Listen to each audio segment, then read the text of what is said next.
열 때도 맨날 돌아다니고 그래서 괜히 없으실 텐데 와, 무슨 결정을 저렇게 일사천리로 밀어붙이나 했는데 알고 보니까 콩 받아가지고 지금 프로바스하고 콩에서 온 자신감과 그거에 대한 계산이 쳤다. 아니 그냥 저지르는 책에 나오잖아요. 아무나 못 저지른다니까. 코인이 있었기 때문에, 주식이 있었기 때문에 나는 저지를 수 있었다. 그런 생각을 하지 않았는데 이게 왜냐면 믿는 구석이 있었다는 거예요. 근데 나는 내가 믿는 구석은 에티오피아 커피로 뭐가 되겠다 이거지. 아, 여기가 바로 에티오피아 커피 클럽. 이분이 한국의 커피 혁명을 일으키실 에티오피아 커피 박사이시자 이 책 설레는 게 커피라서의 저자인 윤호순 박사님이신데, 이 책을 읽으면서 가장 흥미로웠던 게, 야, 이분의 공부 유랑 정말 재미있구나. 한국에서 이렇게 사는 사람이 있구나. 이렇게 자기 설렌다고 막 계속 전공도 바꾸고 나라도 바꾸고 온갖 걸 다 배우면서 돌아다니면서 살아온 사람이 결국 정착한 게 에티오피아 커피고, 그리고 그게 이 공간으로 나타났구나. 이런 것들이 너무 재밌어서 오늘 아침에 독후감을 보냈더니 바로 이렇게 만나자고 하셔서 이렇게 적극적인 독자들 대환영이죠. 그래서 인생이 너무 스펙터클하세요. 이거를 경력을 한번 쫙 정리를 해주시면 좋을 것 같아요. 고등학교 졸업하고 나서 제가 증권회사에서 3년 기획실에서 이제 근무를 했었었고, 여러 가지 차별도 많고 이래서 공부를 하고 싶어서 이화여대 철학과를 입학을 해서 무사히 졸업을 했죠. 그 다음에 취업할 생각은 없었기 때문에 중국으로 유학을 가서 북경이랑 상해에서 제가 이제 한 2년 정도 머물렀는데, 북경은 학교 이름이 사실 중요한 건 아닌데 지금 그리고 또 학교 이름도 바뀌었어요. 북경공업대학이라고 해서 한국인이 많이 가지 않은 베이징의 남부 쪽에 있는 학교에서 언어 연수를 했고, 상해는 재경대학 상당히 유명한 대학인데 거기서 연수를 했고, 또 여행을 많이 다녔어요. 중국에 있어요. 근데 중국에 있다가 다시 한국으로 잠깐 들어와서 예술경영이라는 전공으로 한국예술종합학교에서 공부를 하다가 최종 학위는 성균관대학의 공연예술협동과정이라고 있는데 거기서 제가 이제 석사학위를 받았습니다. 그리고 뭐 학위를 하면서 공연예술 관련된 일을 했는데 이제 클래식 공연기획자로 활동을 했었어요. 그래서 해외에서 유명한 예술가들 또 예술가 단체들 추천해가지고 국내 순회 공연을 했었는데 마무리를 하고 2005년에 일본으로 유학을 가게 됐어요. 일본 정부 초청 프로그램이 있어서 거기서 처음으로 일본어도 배우고 일본 문화를 체험하면서 이제 일본에서 공부하고 싶다는 생각이 이제 들어서 히토츠바시 대학에서 타이완 대학원에서 이제 석사를 한 번 더 했죠. 근데 그때 연구 주제가 에티오피아 커피 투어리즘이라고, 그 주제 가지고 다시 또 영국에 가서, 영국의 엑서터 대학이라고, 그러니까 한국어로 표현하면 엑서터인데 이제 영어로 발음은 엑시터 대학이라고 해요. 영국 여왕도 제가 공부할 때 오신 그런 학교인데 거기서 지리학으로, 인문지리학으로 박사학위를 받았지만 세부 전공은 에티오피아 커피 투어리즘. 그리고 졸업하고 나서도 계속 같은 주제로 일도 하고 연구도 하다가 제가 지금 이제 최종 정착한 곳은 여기 에티오피아 커피 클럽. 근데 인생 주제인 에티오피아 커피 투어리즘이라는 주제를 딱 발견한 게 몇 살 때였죠? 일본에서 석사할 때 에티오피아 관광 개발에 이제 관심이 많아서 일단 에티오피아의 관광 자원을 조사를 해서 세계문화유산을 꽂혔죠. 아프리카에 세계문화유산이 많은 나라들이 별로 없어요. 맞아요. 에티오피아가 제일 많아요. 그러니까 북부 아프리카 뭐 이런 데 정도지. 에티오피아는 굉장히 많은 거예요. 그래서 그 세계유산 지역을 내가 직접 한번, 그러니까 에티오피아는 뭐 그 전에도 갔었지만 이제 공부를 하는 이제 연구자 입장에서 다시 방문을 해서 현지 조사를 했었죠. 지도에 있는 그 하라르라는 곳에 랭고가 머물렀던 진랭고. 그렇죠. 그 지옥에서 보낸 한 절. 네, 그 지옥이 에티오피아예요. 예. 네, 그래서 거기를 가서 저희가 도시 전체가 세계문화유산으로 지정되는 곳인데 사람들이 유네스코도 모르고 잘 모르는 거예요. 저는 여러 가지 조사를 해보니까 여기가 포텐셜이 아주 높은 곳인데, 그래서 결론은 현지인이 잘 모르는 주제로 뭔가 관광 개발을 한다든지 하는 게 의미가 없다. 근데 그때 이제 하라르가 가진 많은 그 이제 소스 중에서 커피가 있었어요. 하라르 커피가 상당히 유명한데 우리나라에 많이 들어오진 않아요. 지금은 왜 안 들어오는지 제가 이 일을 하니까 이제 알게 됐는데, 그 당시에는 이제 현장에 가면 막 여기저기 하라르 커피가 흔한데 이 커피로 그러면 이렇게 이 사람들도 잘 알고 있는 이걸로 뭘 할 수 있지 않을까? 그렇게 해서 세계유산을 활용한 이디오피아 관광개발이 아니라 이 사람들이 제일 잘하는 커피를 활용한 관광개발이 어떨까, 이렇게 해서 이제 막 조사를 했는데 연구자들이 없더라고요. 그 커피 생산지들은 대부분 개발도상국에 있고, 그 다음에 그 개발도상국 안에 있는 아프리카에 한 20개국 정도 있거든요. 다 어려워요. 가기도 어렵고 관광지가 아니라서 또 더 어려운 거야. 네, 그러다 보니까 이제 시작했다가 다른 주제로 넘어가신 분들도 되게 많으세요. 네. 그러니까 저처럼 이렇게 계속 이렇게 에티오피아 커피라는 이 한 주제 가지고 투어리즘 쪽에서 연구하는 사람은 없었어요. 저는 여기서 두 가지가 궁금한데 에티오피아 커피 투어리즘이라는 새로운 분야를 발굴할 수 있게 된 원동력이 뭘까가 궁금하고, 남들은 이거 연구해보다가 사실은 연구 주제 굉장히 많이 바꿔요. 이걸로 먹고 살 수 있는지, 학위를 계속할 수 있는지, 교수 자리 얻을 수 있는지 고려해야 될 게 생각보다 많잖아요. 근데 이거를 지속할 수 있었던 힘이 뭔지 궁금하고. 일단 커피 산업에서 중요하게 생각하는 커피 버라이티가 두 가지가 있는데 하나가 이제 롭스타, 또 네. 하나가 이제 아라비카인데 아라비카 커피 발상지가 에티오피아예요. 음. 그 고향인 거야. 예. 이 고향에 있는 그걸 가지고 충분히 지금은 그 사람들이 여기에 어떤 잠재성을 모르지만 이거는 된다라는 생각이 들었었고, 지금 커피 투어리즘 연구라고 하면 사람들이 그냥 뭐 커피 관광이라고만 생각하는데 커피 섹터를 잘 이해를 해야 되고 투어리즘 섹터를 잘 이해해야 되고, 이 두 가지를 이렇게 잘 융합해서 된 그 세계도 잘 이해를 해야 되거든요. 커피 세계를 어정쩡하게 이해를 하면 커피 섹터에 계신 분들이 안 만나줘요. 예. 그다음에 투어리즘도 마찬가지로 내가 투어리즘에 대해서 이해가 없으면 네. 인터뷰 자체가 안 돼. 네. 그리고 이 두 가지에 대한 어떤 큰 청사진이라든지 이 그림이 있어야지 네. 사람들이 그거에 대해서 흥미를 가지고 네. 내가 인터뷰를 요청했을 때 그 자리에서 기꺼이 1시간, 2시간씩 시간 내준단 말이에요. 그러다 보니까 이제 깊이 공부를 할 수밖에 없는 거고, 커피 사업을 하기 위해서 하는 게 아니라 그러니까 이거의 바닥이 어딘지를 계속 가야지 연구를 할 수 있기 때문에, 근데 계속 공부를 하다 보니까 내가 의도하지 않았지만 사람들이 나를 커피 전문가로 불러주는 거고, 그거는 정말 제가 불러주세요, 나는 커피 전문가가 돼야지 라고 얻은 그 포지션은 아니에요. 하다 보니까 에티오피아 투어리즘을 정말 잘 이해하는 외국인이 됐고, 에티오피아 커피 산업이라든지 밸류체인 뭐 이런 걸 잘 이해하는 그런 사람이 된 거지. 발상지에서 이런 일을 하는 건 또 다른 매력이 있거든요.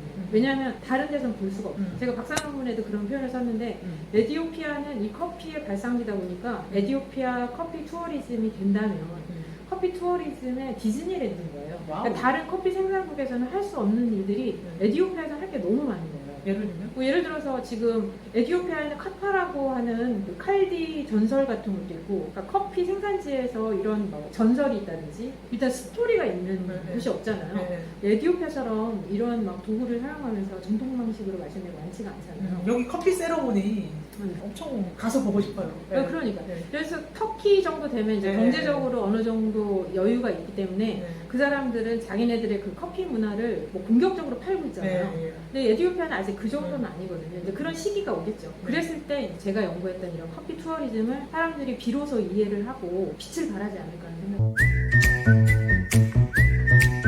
그러면 연구 시작하기 전에는 이게 정말 대박 인생 연구 주제다, 이렇게 깨달음의 순간이 있었어요. 처음에 에티오피아랑 인연을 맺은 건 2000년대 이제 초반에 제가 중국에서 한국으로 돌아와서 예술경영 공부 시작할 때 공연 기획 일을 하면서 자원봉사를 했어요. 뭔가 이게 죄책감이 드는 거예요. 돈만 버는 게. 사회에 공헌하는 일을 내가 하고 싶어서 그 이제 인터내셔널 NGO에서 편지 번역 자원봉사가 있는데, 그건 내가 직접 거기 가서 할 필요 없이 편지를 나한테 보내주면 내가 번역해가지고 다시 우체통에다 넣으면 되는 거예요. 일주일에 30통씩 왔었던 것 같은데 그런 번역 자원봉사를 했었어요. 그때 편지들이 그 바쁜데 그걸 다 무료로 하셨다고? 그러니까 그거 한 3년 정도 했어요. 이야. 근데 한 번에 30통씩 오거든요. 근데 그 단체가 이제 사업 지역이 굉장히 많은데, 나랑 인연이 되려고 한 건지 다 에티오피아에서 온 편지예요. 네. 근데 번역을 하려다 보니까 번역이 안 되는 단어들이 너무 많은 거예요. 고유명사는 뭐 사전도 없고 우리나라에 뭐 그거를 막 이렇게 소개된 책자 같은 게 있는 게 아니니까 이 후원자를 잘 이해하게 하는 그 적절한 단어를 제가 모르겠는 거예요. 어떤 건 그냥 번역을 못하고 NSET이라든지 그렇게 저희는 뭐 NSET으로 주식을 만들어 먹어요, 이렇게 번역을 하는 거예요. 지금은 NSET이 뭔지 알죠? NSET은 뿌리에서 나온 걸 가지고 이제 남부나 이제 저쪽 서남부 쪽에 떼프가 많이 나지 않는 곳은 그걸 주식으로 먹는데, 그거를 그 애기들이 이제 편지로 이렇게 설명을 한 것 같은데 뭐 단어가 해석이 안 되는 거야. 그래서 그때 편지들을 계속 이제 번역을 하면서 언젠가 여기를 한번 가보고 싶다는 생각이 들었었어요. 야. 근데 2005년 지방자치단체에서 해외 홍보대사 파견하는 그 일이랑 이제 만나서 제가 처음으로 이제 에디오피아를 가게 됐어요. 갔는데 그 옛날에 내가 번역 못했던 그런 단어들이 튀어나오는데 아하. 막 너무 신기하고 네. 그리고 절망적인 이런 곳이라고 항상 나는 네. 에디오피아를 생각하고 있었었는데 막상 도착했더니 공항도 있고 공항도 우리나라 경남 기업이 지었대. 네. 막 우호적인 게 네. 너무 많은 거예요. 네. 그리고 날씨도 너무 좋고 네. 그때 제가 8, 9, 10, 11월 이렇게 갔는데 날씨 정말 좋을 때 간 거예요. 그래서 그 에디오피아가 저한테 그 정말 우호적으로 다가온 거죠. 과거에 그런 기억도 있었었고 그래서 공부를 하고 싶었죠. 이미 나는 석사가 있었지만 근데 이제 국내 몇 군데 대학에 연락을 했더니 우리가 지도를 해줄 수 없다. 아니 근데 에티오피아 처음에 홍보대사로 갔다고 해서 또 공부에 꽂힌 거예요? 어디 가든지 그냥 공부에 계속 꽂히네 지금 보니까. 아니 가장 빨리 뭔가를 해낼 수 있는 거야 공부가. 저 사실 방통대 다니고 있거든요. 아이 미치겠네.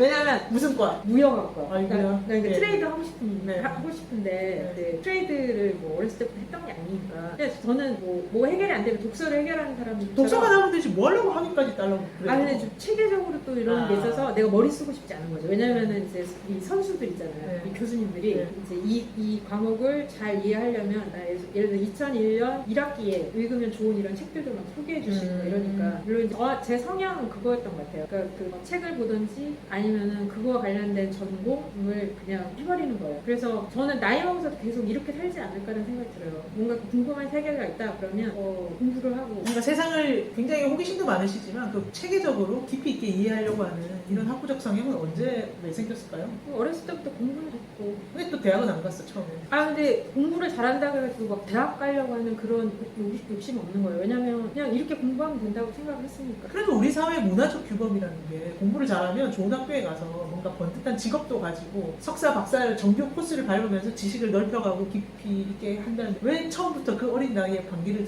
들 수 있었을까? 그것도 궁금해요. 돈 빨리 벌고 싶었어. 그러니까 돈이라기보다는 자립하고 싶었어. 맘대로 하고 싶었어요. 그래도 당시에 부모들이 그걸 허락하지 않는 경우가 많았고. 근데 저희 부모님이 그 철학이 네 인생은 네 인생이고 우리 인생은 우리 인생이다. 늘 어릴 때부터 그랬었거든요. 부모님이 남달랐네.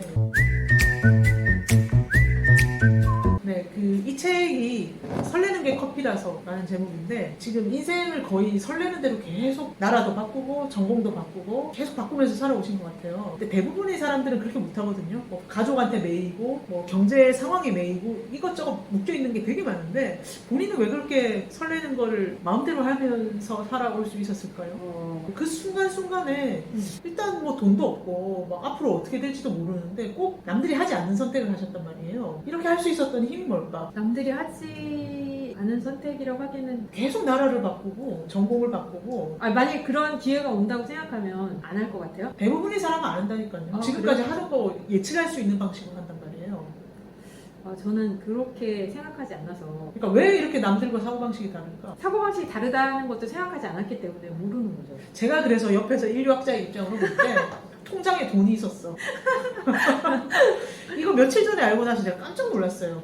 그 처음부터 만났을 때 너무 이상한 거예요. 저 근자감, 근거 없는 자신감. 너무 이상한 거예요. 사람들이 대부분 저렇지 않거든요. 다 현실적으로 막 돈 계산하고 몇 달을 버틸 수 있고 몇 년을 버틸 수 있고 이때쯤에 대략 이런 식의 결혼을 한다거나 이런 식의 아파트를 산다거나 이런 거 다 계산하고 들어간단 말이에요. 근데 그런 걸 안 하고 자꾸 자기 설레는 것만 해. 도대체 뭔가 물어봤는데 투자자였던 거예요. 20대부터. 그게 핵심이었어. 나 한 번도 그렇게 느끼지 않았는데. 느끼지 않았는데 옆에서 보니까 그렇게 해석할 수밖에 없어. 내 주변에 나랑 비슷한 그런 쪽에 관심 있는 분들이 없어서 얘기를 꺼낼 기회가 없었는데 아무튼 지난번 만났을 때 이제 이야기가 나와서 그래서 뭐 투자를 굉장히 많이 하거나 그런 건 아니고 지금 거의 여기 이런 데 다 들어갔고 대신에 그러니까, 이런 거에 네. 투자하는 거는 아끼지는 않는 거예요. 저기 프로바 저거 한 7,800만 원이라고 하셨는데 비트코인 한 개 팔아서 산 거 아니에요? 정확하게 기억나진 않지만 대략 예. 네, 뭐.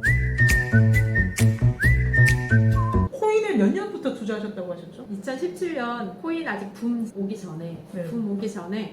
블록체인에 관심이 있어서 왜요? 왜 그런 데 관심을 갖게 됐죠? 이 책에는 전혀 드러나지 않아. 공부만 하는 사람한테. 제가 2016년에 대학 연구소에 이제 들어갔는데 연구교수. 연구교수. 근데 가을쯤에 뭐 학회랑 뭐 이런 여러 가지 준비를 하다가 이제 4차 산업혁명 관련해가지고 이제 그 주제가 아무튼 떴었어요, 그때. 그 4차 산업혁명과 관련해서 사람들이 그냥 뜬구름 잡는 얘기를 할 때 그거와 관련된 이제 산업들, 미국에서 이미 이제 사업이 진행되고 있는 것들, 그런 회사들, 뭐 이런 정보를 찾다가 이제 블록체인까지 왔죠. 그래서 이제 블록체인. 여기서 남들과 다른 거는 일단 궁금하면 찾아보는 거야. 논문과 정확한 정보를. 그렇죠, 그렇죠. 네, 그리고 네. 그 이제 저는 이제 공부를 훈련받은 사람이라서 요 베이직 단계, 그다음에 이제 뭐 중급 단계, 고급 단계 이런 거를 이제 이렇게 선별해 나가면서 이제 공부를 하는 거죠. 그리고 공부를 조금 하다 보면 금방 이제 이 분야의 오피니언 리더가 누군지 뭐 이런 것들을 이제 알게 되니까. 또 한국에서가 아니라 한국에 오피니언 리더가 없으면 영어로 다 찾아보면서 그렇죠. 영어나 글로벌 그렇죠. 영어나 이제 뭐 일본어로도 찾아보고 여러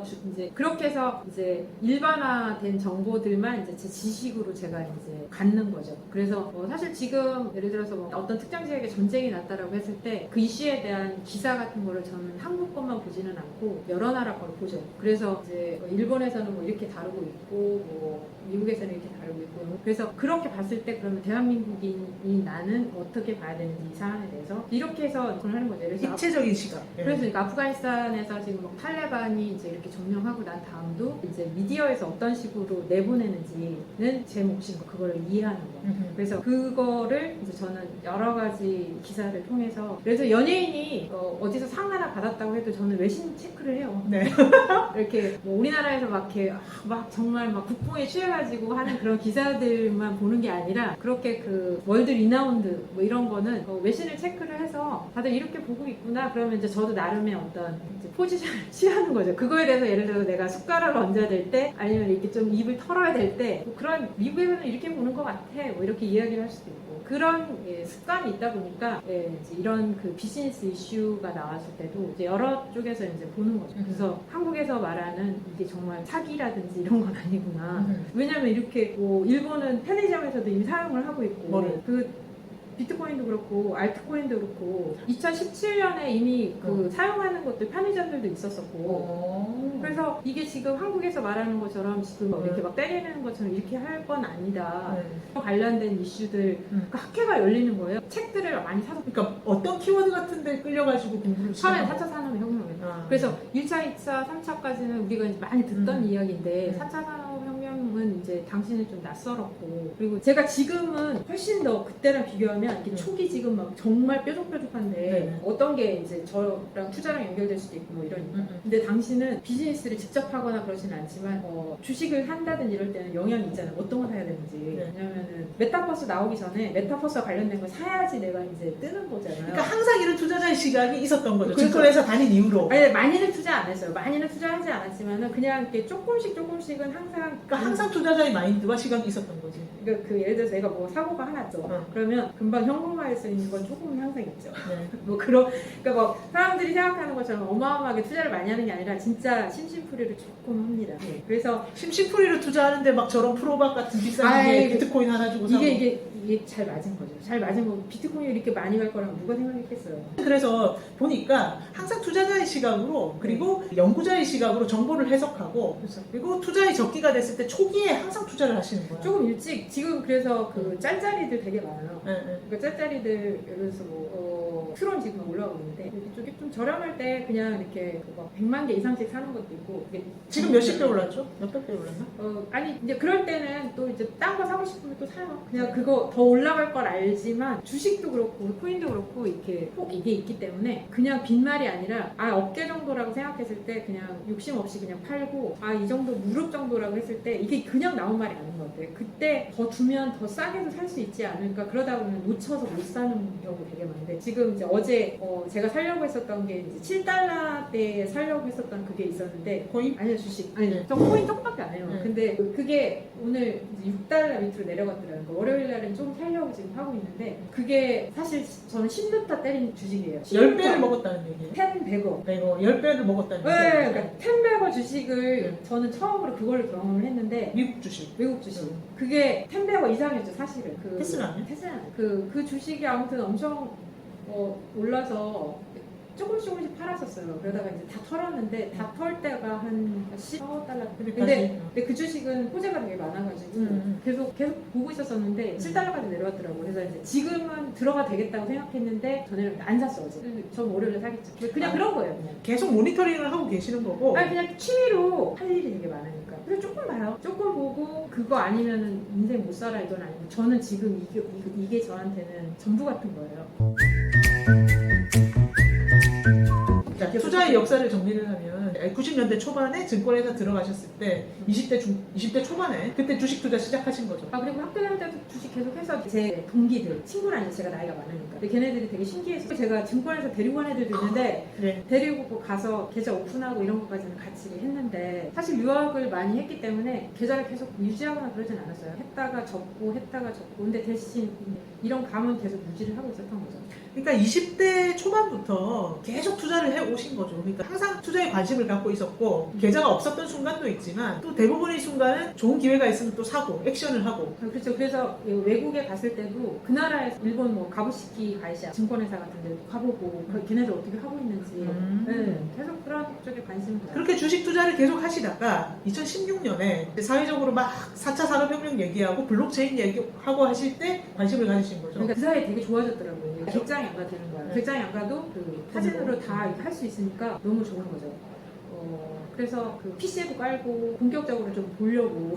왜냐면은 제가 그 연구실에서 그거 보고 있으면 애들이 얼마나 웃기겠어. 네. 근데 내가 그런 것도 볼 수 있는 이제 환경이 된 거잖아요. 그래프도 좀 보고. 근데 붐이 그렇게 빨리 올 줄은 몰랐었어요. 저는 근데 그때 코인을 어떻게 공부하시고 어떻게 좋은 거 골라서 사셨어요? 무슨 마음으로? 예를 들어서 이제 비트코인 계열의 대장은 비트코인이니까 네, 네. 비트코인이 있어야 돼. 네. 그리고 알트 대장 이더리움이 있어야 돼. 뭐 이런 식으로 퀀텀도 좀 보고. 그러니까 뭐 예를 들어서 이거는 중국 물이 좀 들었다 뭐 이런 거 저는 상관 안 해요. 근데 이제 뭔가 이렇게 새롭게 뭔가 시도했다고 하면 당신은 사자도 되게 많고 이렇게 이게 맞는 게 없는 것도 되게 많고. 근데 일단 그 투자하는 것 자체가 크게 막 나한테 데미지가 있는 게 아니었기 때문에 그러니까 뭐 몇백만 원치 뭐 산다고 해가지고 그러니까 강연을 제가 하면 뭐라고 하죠? 전문 강사 이런 대접을 받아서 강사료가 많았죠. 그래서 그렇게 이렇게 받으면 어차피 이거 월급 말고 들어오는 거니까 학교에 있을 때는 외국 강연이 그래도 좀 있었어요. 그래서 그러니까 제 뭐 유학 관련된 그런 것도 있었었고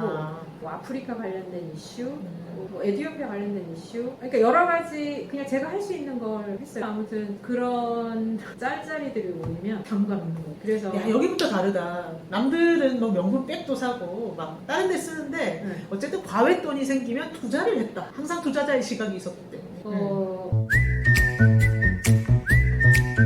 지금도 비트코인 사기라고 하고 들으려고도 안 하고 공부하려고도 안 하는데 그때 어떻게 심지어 2017년 전에도 그때는 진짜 사람들이 잘 몰랐는데 그때 어떻게 내가 돈까지 넣어야겠다 이 생각까지 하셨어요? 또 좋았던 게 24시간이었고 그 돈이 모자라면 0.0000 뭐 이렇게 사토시 뭐 이렇게 살 수 있었잖아요. 그런 것도 되게 재밌었고 그러니까 뭔가 그 내 호기심을 만족하는 그런 시스템이었어요. 이걸 어떻게 믿을 수가 있으셨어요?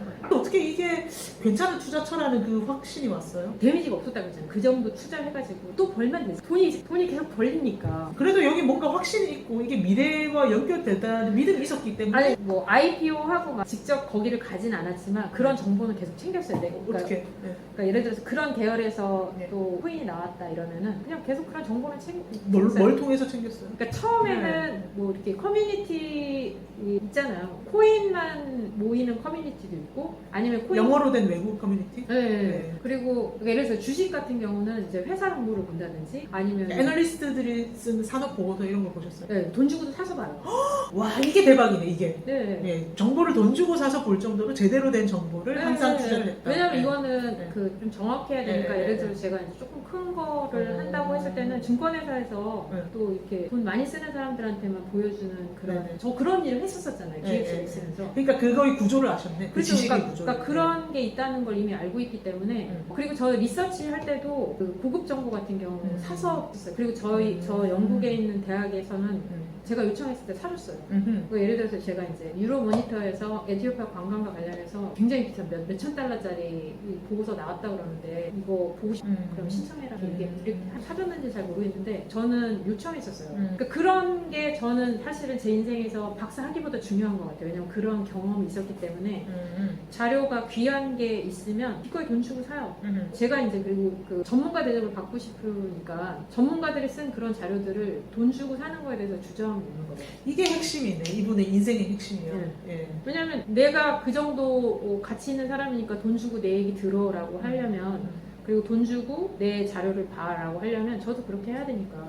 뭐 저는 아직 새끼 투자자라서 근데 앞으로 투자 금액은 사실 늘어날 거예요. 왜냐면 제가 나이가 많아지면 산지에 다니기도 어려고. 근데 저는 투자는 정말 많이 할 거예요. 근데 금액도 굉장히 많이 해요. 아니 이미 여기 에티오피아 커피클럽에 그 투자하신 게 녹아 있잖아요 지금. 아니 코인 팔아가지고 이거 지금 프로바시랑 사셨잖아. 이런 얘기 하면 안 돼. 왜? 이게 재밌다니까요. 제일 재밌어요. 아니 왜냐면 그때 SNS에서 제가 그때 쓴 글이 뭐였냐면 너네 주머니에 1억 정도 있으면 뭐 할 것 같아? 라고 얘기했었거든요. 그래서 나는 프로바트 쇼룸에 가가지고 기계 샀다고 썼었거든요. 그랬더니? 그때 그렇게만 얘기했죠. 사람들 잘 모를 거 아니야. 그래서 제가 지금 다 설명을 해줬잖아요. 아까 막 찍어놔. 아무튼 지금도 계속 조금씩 해요. 그냥 많이는 안 그래서 비트코인에 투자하실 때 지금 없어요 비트코인. 처음에 투자하실 때 뭘 보셨길래 그래도 뭐 큰 돈은 아니지만 이거 묻어놔도 되겠고 투자를 해볼 만하다라고 생각을 하셨어요? 그냥 코인은 파는 거 아니라고 생각했어요. 특히 왜? 비트코인을. 왜? 2017년, 8년 저 만났던 사람들은 그때 이제 코인이 잠깐 붐이었었잖아요. 그래서 제가 그 사람들을 어떻게 물어봤는지 모르겠지만 비트코인 있어요? 저한테 물어봐요. 그래서 두세 개씩 다 가지고 있는 거 아니에요? 제가 그랬거든요. 네. 전 진짜 그랬는데 네. 그 사람들이 그때도 800 가고 막 위해서 네. 지금 생각 아무것도 아닌데 네. 800은 지금 엄청 많이 200만 샀어요. 원대 3개 사셨네. 네. 그러니까 저는 이제 사람들이 그렇게 얘기할 때 두세 개는 있어야 되는 거 아니에요? 다 누구나 있지 않아요? 두세 개는 이렇게 얘기했었는데 당시 그 사람들은 진짜 농담했던 거죠. 그때 투자를 했어야 돼 그 사람들은. 그렇죠. 네. 근데 대부분 봐요. 정보를 체계적으로 공부하지 않고 그냥 오면 에이 투기야 하고 그냥 처리해버리고 끝낸단 말이에요. 근데 남다르셨어 거기서. 그거를 제대로 공부를 하고 또 돈 주고까지 제대로 정보를 얻어서 공부를 하고 거기다가 또 돈을 넣으셨잖아요. 이게 다른 거지 남들은. 나는 그거 잘 모르겠어요. 제가 남들하고 다르다고 지금 얘기해 드리는 거예요. 그래요? 분석해 드리는 거예요. 저는 뭐 확신 뭐 이런 걸 떠나서 그냥 호기심이었어요. 호기심. 호기심이었기 때문에 그때 이제 뭐 메디블록 뭐 이런 것도 있었는데 그때도 메디블록이 이미 있었어요. 그때 저 메디블록 많이 샀어요. 근데 메디블록도 그 IPO하고 막 이래서 좀 신기하게 많아가지고 의료를 이렇게 하면 재밌겠다 이런 생각이 들어서 뭐 몇십 원이었을 거야 아마. 네. 그래가지고 정말 많이 사서 네. 해킹당해서 잃어버리기도 하고 네. 그러니까 지갑 관리를 잘 안 했어요. 네. 지갑 관리 잘 안 했어요. 근데 그것도 별로 그 중요하게 생각하지 않아요. 사실은 돈 있는 사람들은 1원도 되게 아끼고 막 그래야 되잖아요. 근데 저는 사실 그런 건 없어요. 그러니까 그냥 다 이렇게 진지하지 않아. 네. 막 그 진심으로 막 해야 되는데 오히려 진심으로 하지 않았기 때문에 돈이 모였는지 모르겠어요. 그게 올해 300인가 400까지 갔어요. 거기서 못 팔고 좀 내려왔을 때 좀 팔았고 얼마 전에 팔았고 몇십 배? 몇백 배 수익 보신 거예요? 그쵸 400 얼마면은 네. 그랬었죠. 몇백 배 수익인가요? 그 정도 됐나? 왜? 그러니까 그런 주식 아니 그런 코인들이 좀 있었어요. 왜냐면은 그때는 이제 막 나온 거라서 사람들이 확신이 없었는데 저는 그냥 싸서 묻어놓은 거죠. 그리고 그 우리가 트론 저스틴 순. 얘기했던 것처럼 이 회사보다 이 사람 자체에 관심이 있어서 이렇게 샀던 코인들도 있고 그 다음에 지금 주식도 마찬가지지만 저는 장투에 되게 능한 사람이에요. 네. 막 이렇게 막 흔들리진 않아. 네. 그래서 잊었다가 텐베거도 맞고 네. 뭐 그러는 거예요. 네. 그 사놨다가 그냥 잊고 있는 거야. 네. 근데 이제 자꾸 들여다보고 이렇게 하시는 분들도 계시는데 그냥 체크 정도 해요. 그냥 안 팔면 손해 안 지잖아요. 그렇죠. 네. 그래서 그냥 그럴 때는 그냥 두고 또 딴 일 재밌는 거 하고 그러다 이제 주식 막 오르기 시작하면 그때는 조금 시간을 더 투자하죠. 제 인생에서 이 주식 투자를 이렇게 얘기할 만큼 그 중요하진 않아요. 저는 미국 주식이 대부분이라서 달러를 늘 쓸 수 있는 그런 게 되기 때문에 뭐 그런 걸로 위안을 삼는 거지 사업이 어느 정도 가고 그러면 저는 금융자산에 부동산보다 더 많이 투자를 할 계획은 가지고 있어요. 네. 정년 퇴직하고 퇴직금이 내 수중에 막 한 3억 4억 생겼어. 근데 그때 투자를 시작하시는 분들은 저는 늦었다고 생각하거든요. 왜냐하면 계좌 트는 것부터 너무 어렵고 이게 손이 떨려가지고 지르지 못하거든요. 근데 이런 감을 계속 유지를 하면 예를 들어서 막 몇천만 원씩 움직이고 이러는 거에 대해서 크게 동요되지 않거든요. 그래서 주식 투자 막 엄청나게 많이 하고 그러지는 않고 대신 투자를 많이 할 생각이에요. 본인은 미국 주식 계속 투자하고 그런 게 인생에서 큰 부분이 아니라고 말씀하시는데 제가 볼 때는 그 무의식과 태도와 사고방식과 삶의 태도 관점에 다 스며들어 있어요. 그럴 수는 있어요. 예를 들어서 뭐고 사고가 났어. 그러면 애플 주식 10주 팔면 되지. 이렇게 되는 거죠. 이게 자신감이거든요. 왜냐면 돈 없는 사람은 전전긍긍하는 거예요. 이거 누구한테 빌리지? 이거 어떻게 하나? 지금 뭐라도 팔아야 되는 거. 그리고 에티오피아 커피클럽 열 때도 맨날 돌아다니고 그래서 돈이 없으실 텐데 와 무슨 배짱으로 저렇게 일사천리로 밀어붙이나 했는데 알고 보니까 코인 팔아가지고 지금 프로바스하고 그런 거잖아요. 다른 또 많은 도움이 있었죠. 제가 이게 혼자 했겠습니까? 아니, 혼자 한 건 아닌데 아무튼 코인에 도움이 있었다. 코인에서 온 자신감과 그다음에 그거에 대한 계산이 있었다. 아니 그냥 막 저지르는 이 책에 나오잖아요. 아무나 못 저지른다니까. 코인이 있었기 때문에 주식이 있었기 때문에 저지를 수 있었다. 나는 그런 생각은 하지 않았는데 이렇게 좀 해보세요. 포장을 하니까 네. 맞잖아. 그런 거. 그쵸. 믿는 구석이 있었다는 거예요. 근데 나는 내가 믿는 구석은 에티오피아 커피로 뭐가 되겠다 이거지. 내가 금융자산이 조금 그 진짜 소득만큼 있다고 해서 그걸로 뭔가 자신감이 갖고는 그러진 않았던 프로바스 할 수 있었잖아. 확 지를 수 있었잖아. 여기 책에도 아니 나오지만 근데 그날 가서 하나만 산 게 아니라 여러 개 샀어요. 그러니까 그게 이미 계좌에 돈이 있는 거 아니까 자신감이 근데 있지. 그게 아까 뭐 이제 이런 게 드러난다고 이야기를 하는 게 사실 그런 건 있을 거예요. 왜냐면은 주머니에서 이렇게 1억을 이렇게 플렉스하기 쉽지는 않죠. 프로반 매장 가서 그냥 구경하러 갔다가 확 지르셨다고 하셨잖아요. 그러니까 1억 원어치 주식 살 때 있잖아요. 그런 거죠. 뭔 소리야? 1억 원치 주식을 한꺼번에 사요? 1억씩 이렇게 살 수도 있잖아요. 예를 들어서 거기는 정말 이제 빅 투자한 거지. 지금 계좌에 얼마가 있는 거예요? 아니 계정 짤짤이라면서. 지금 짤짤이. 근데 예를 들어 그런 기분인 거예요. 왜냐면 저 기계는 네. 내가 투자한 것보다 지금 훨씬 더 많이 생산해낼 수 있는 거거든요. 그러니까 봐요. 이게 항상 투자자로서 이게 얼마를 투입하면 얼마가 나온다 이런 게 딱 스며들어 있잖아. 그러니까 의사결정이 깔끔하고 빠르고 확실한 거예요. 그러니까 내가 뭐 예를 들어서 뭐 장부를 만들어가면서 비즈니스를 하는 사람 따로 있으니까 저는 지금 그런 건 하지 않지만 그래서 의사결정할 때의 뭐 우선순위라든지 그런 거에 이런 거 ROI가 딱 항상 나오잖아요.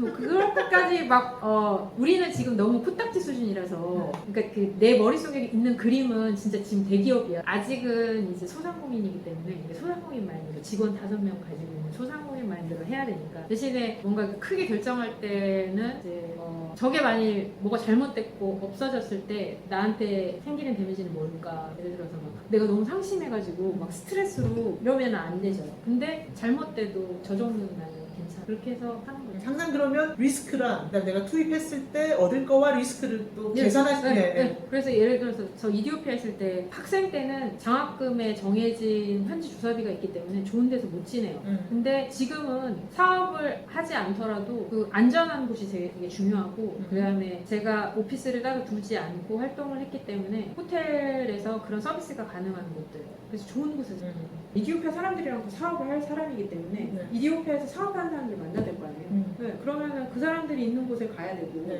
그 사람들이 밥 먹는 곳에 가야 되고 거기에 맞추는 거죠.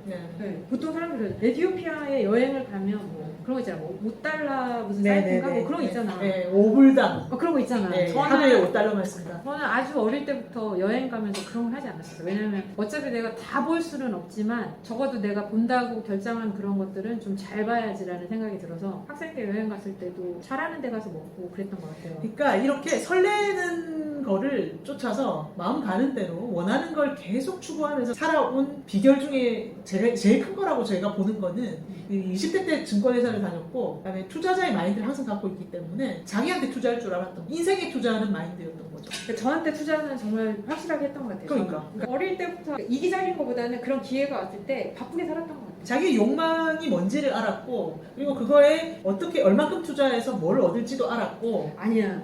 지금 결과기 때문에 그렇게 이야기할 수 있는 거지 사실은 그런 걸 막 예측하면서 하는 그런 스타일 예측이라기보다는 그러니까 그런 선택을 해야 되는 순간에 항상 남들하고 달리 내가 정말 뭘 원하지? 어떻게 하는 게 내 인생을 더 값지게 할 것인가? 그랬던 것 같아요. 네, 그런 사고방식이 장착이 돼 있었기 때문에 항상 자기가 원하는 거를 골랐던 것 같고 대부분의 사람들은 그걸 못한다니까요. 계산도 안 되고 내가 뭘 원하는지도 몰라. 그러니까 자꾸 이상한 거, 값싼 거.